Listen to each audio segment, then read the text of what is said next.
एकलव्य की प्रेरणादायक कथा।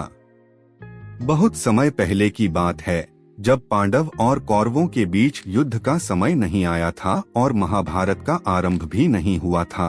तब हरियाणा में एक छोटे से गांव में एक लड़का जन्मा, जिसका नाम था एकलव्य। एकलव्य एक साधारण शिकारियों का पुत्र था और उसका जीवन जंगल में बीतता था। उसका सपना था कि वह एक महान धनुर्धर बने और उसकी प्रतिष्ठा हर जगह फैले। एकलव्य का दिल बहुत बड़ा था और उसकी नजरों में एक ही लक्ष्य था, महान धनुर्धर बनना। वह हमेशा अपने लक्ष्य की ओर अग्रसर रहता था, लेकिन उसके पास एक बड़ी समस्या थी।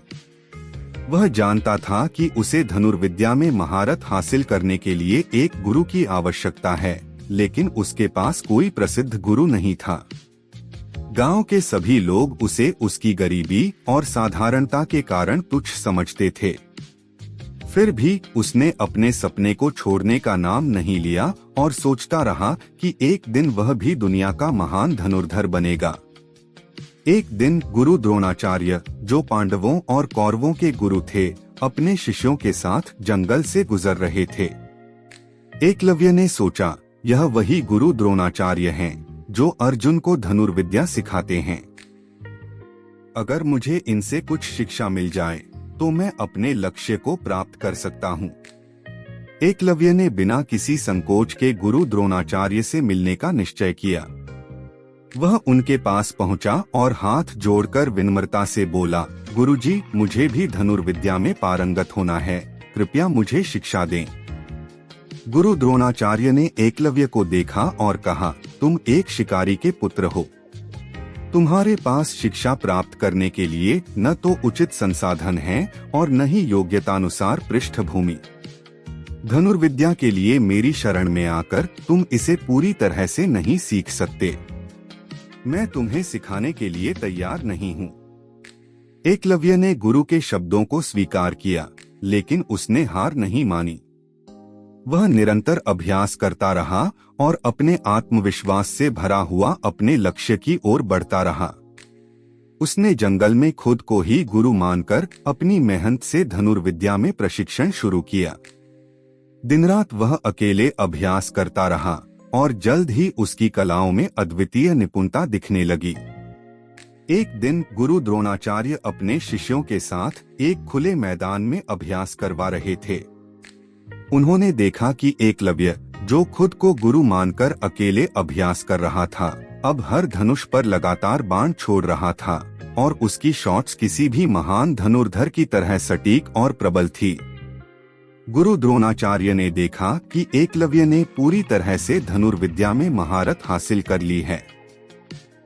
गुरु द्रोणाचार्य को यह देखकर हैरानी हुई और वह उसकी ओर गए। उन्होंने पूछा, तुमने यह कला कहाँ से सीखी जो इतनी अद्वितीय है? एकलव्य ने सिर झुकाते हुए उत्तर दिया, गुरुजी, मैंने आपकी तस्वीर का ध्यान करते हुए आपको अपना गुरु मानकर यह कला सीखी है। मैं जानता था कि आप मुझे सिखाने के लिए तैयार नहीं थे, फिर भी मैंने आत्मविश्वास और निरंतर अभ्यास से अपने लक्ष्य को हासिल किया। गुरु द्रोणाचार्य बहुत चकित हुए, लेकिन उनके मन में एक शंका भी उठी। उन्होंने एकलव्य से पूछा, तुमने यह कला सीखने के लिए क्या भुगतान किया? एकलव्य ने बिना किसी हिचकिचाहट के कहा, गुरुजी, मैं जानता था कि गुरु से शिक्षा प्राप्त करना एक पवित्र कर्तव्य है। मैंने इसे अपनी श्रद्धा से सीखा है और आप ही मेरे गुरु हैं। यदि आपको कुछ चाहिए तो मुझे खुशी होगी। गुरु द्रोणाचार्य को यह सुनकर एक विचार आया। उन्होंने एकलव्य से कहा, तुमने मेरे साथ एक वचन लिया है कि तुम मेरे शिष्य हो। अब तुमसे यह वचन लिया जाता है कि तुम मुझे अपना अंगूठा अर्पित करोगे। एकलव्य ने तुरंत गुरु की आज्ञा का पालन किया और बिना किसी हिचकिचाहट के अपने दाहिने हाथ का अंगूठा काटकर गुरु द्रोणाचार्य को अर्पित कर दिया। गुरु द्रोणाचार्य ने कहा, यह बलिदान ही तुम्हारी महानता का प्रतीक है। अब तुम धनुर्विद्या में पूरी तरह से पारंगत हो, लेकिन तुम्हारे बलिदान ने यह सिद्ध कर दिया कि तुम्हारे भीतर एक सच्चे शिष्य की भावना है। एकलव्य ने बिना किसी शिकवे के अपना अंगूठा काटकर गुरु के आदेश का पालन किया। वह जानता था कि गुरु दक्षिणा की कोई कीमत नहीं होती।